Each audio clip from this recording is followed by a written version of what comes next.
नमस्कार दोस्तों आज की हमारी कहानी इतिहास के सबसे प्रसिद्ध महाराज विक्रमादित्य के जीवन से प्रेरित है।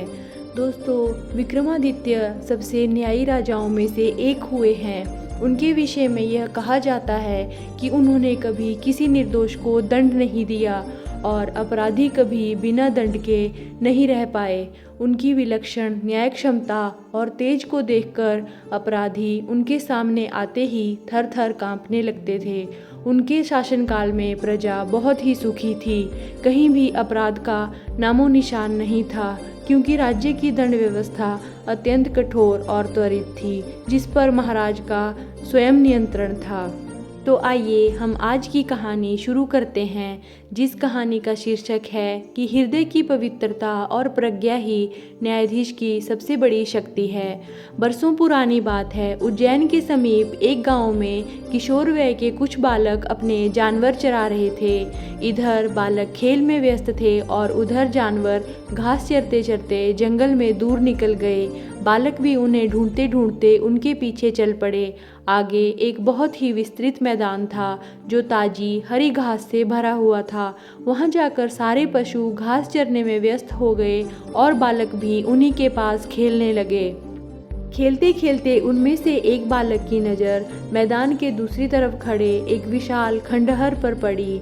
वह खंडहर घास फूस और लताओं से पूरी तरह ढका हुआ था, इसीलिए ध्यान से ना देखने पर एक विशाल टीला ही मालूम पड़ता था।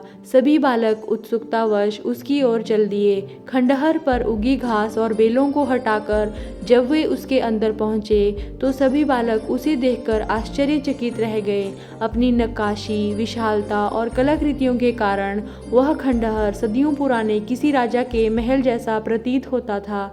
उस वीरान महल के बीचों बीच कुछ पथरीले टीले उभरे हुए थे, जिन पर घास उगाई थी और उनका वास्तविक स्वरूप छिप गया था। इन सभी टीलों के बीच में एक विशाल टीला और था, जो बाकी दूसरे टीलों से अधिक विशाल और ऊंचा था। उन बालकों ने इन टीलों को ही अपने खेल का माध्यम बनाया और आपस में ही एक झूठा झगड़ा प्रस्तुत करके उसका सही निर्णय करने के लिए अपने बीच में से ही एक बालक को राजा घोषित कर दिया। वह बालक, जो दूसरे बालकों से आयु में सबसे छोटा था, उनके निर्देशानुसार उस टीले पर बैठ गया, जो सबके मध्य में था और सबसे विशाल तथा ऊंचा था। दूसरे बालक भी दो पक्ष बनाकर दोनों ओर बने टीलों पर बैठ गए और उस राजा बने बालक के निर्णय की प्रतीक्षा करने लगे। इधर वह बालक, जो राजा बनकर सबसे ऊंचे टीले पर बैठा था, उसमें बहुत ही अद्भुत परिवर्तन हो गया। जहां अभी तक वह दूसरे बालकों की तरह हंसी ठिठोली कर रहा था, अब बिल्कुल शांत और गंभीर हो गया। उसकी वाणी में ओज और प्रभुत्व झलकने लगा। देखते ही देखते उसने उन बालकों के बीच में हो रहे झगड़े का निपटारा कर दिया।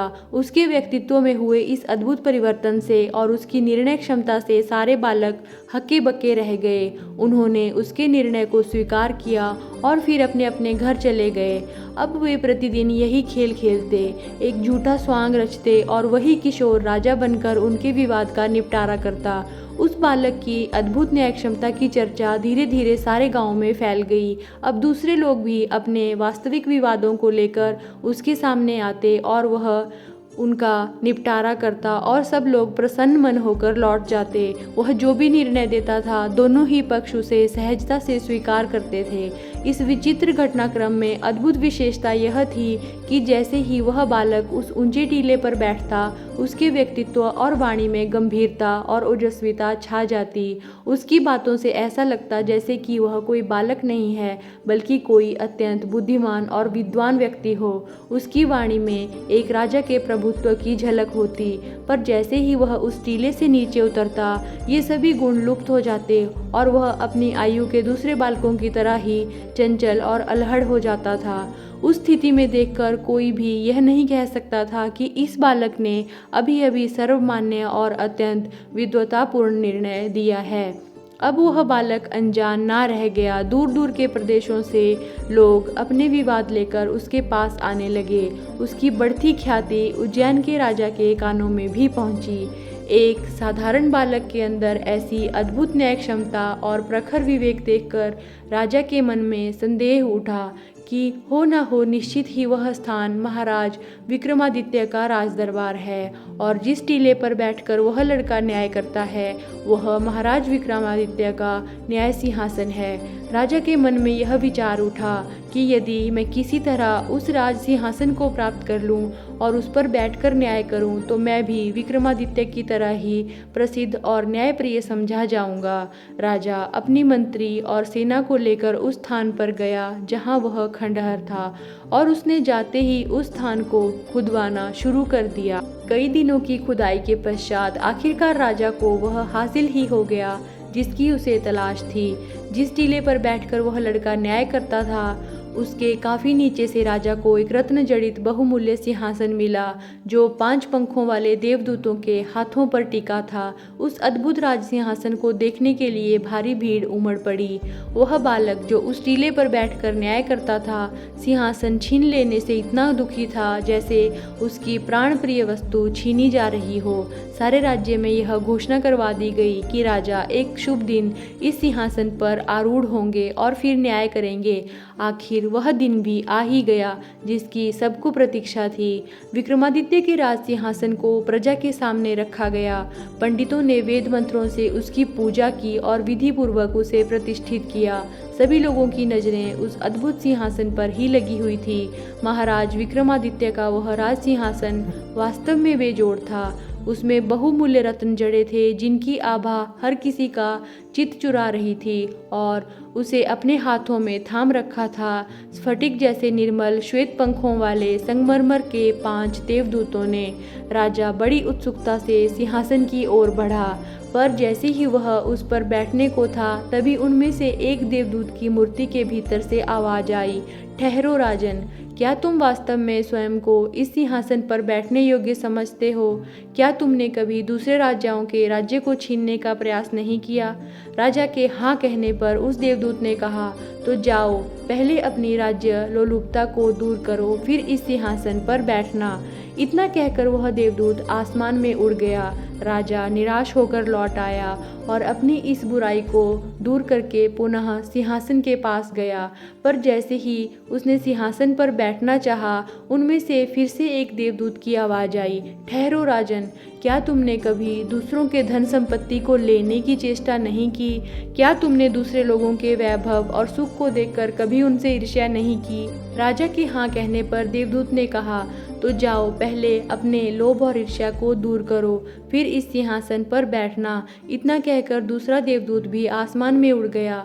राजा फिर से निराश होकर लौट आया। कुछ ही दिनों में अपने बुरे स्वभाव को दूर करके वह फिर से सिंहासन के पास आया। पर जैसे ही उसने बैठने का प्रयास किया, तीसरे देवदूत के भीतर से आवाज आई, ठहरो राजन, क्या तुमने कभी दूसरों पर प्रभुत्व जमाने की चेष्टा नहीं की?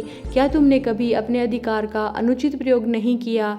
राजा के हाँ कहने पर देवदूत बोला, ठीक है, तो जाओ, पहले अपने अभिमान को दूर करो। और इतना कहकर तीसरा देवदूत भी ऊपर उड़ गया। कुछ दिनों के पश्चात अपने अहंकार को दूर करके राजा फिर से सिंहासन के पास आया। पर जैसे ही वह उस पर बैठने को तैयार हुआ, चौथा देवदूत बोला, रुको राजन, क्या तुम में निश्चयात्मिकता बुद्धि है? क्या तुम्हारे पास निर्मल प्रज्ञा और हंस जैसा विवेक है?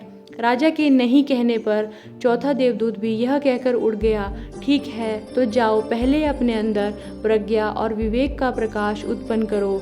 राजा फिर से निराश होकर लौट आया। अब उसे लगने लगा था कि शायद वह इस सिंहासन पर कभी नहीं बैठ सकेगा क्योंकि वह इस पर बैठने के योग्य ही नहीं है। परंतु फिर भी उसने अंतिम प्रयास करते हुए स्वयं को वैसा बना लिया जैसा चौथे देवदूत ने उससे कहा था। आज कई दिनों के पश्चात राजा सिंहासन पर बैठने जा रहा था। उसे पूर्ण विश्वास था कि आज निश्चय ही वह उस विश्वविख्यात न्याय सिंहासन पर बैठ सकेगा। राजा बड़ी आशा से उस सिंहासन पर बैठने को तैयार हुआ ही था कि अचानक अंतिम देवदूत बोल उठा, ठहरो राजन, क्या तुम्हारा हृदय एक बच्चे की तरह निश्चल और शुद्ध है? यदि ऐसा है तो तुम वास्तव में इस सिंहासन पर बैठने के अधिकारी हो। राजा ने निराश और मंद स्वर में उत्तर दिया, नहीं, मेरा हृदय शुद्ध नहीं है। और राजा के इतना कहते ही देवदूत उस जगत विख्यात न्याय सिंहासन को लेकर आकाश में उड़ गया और इस तरह विक्रमादित्य का राज सिंहासन सदा सदा के लिए अदृश्य हो गया।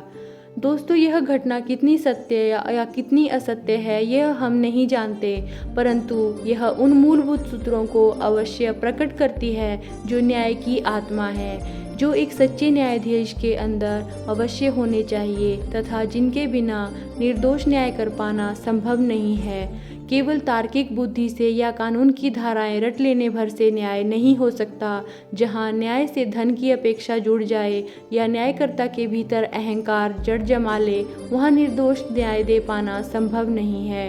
एक सच्चा न्यायाधीश होने के लिए सर्वप्रथम आवश्यकता है एक पवित्र और निश्चल हृदय की।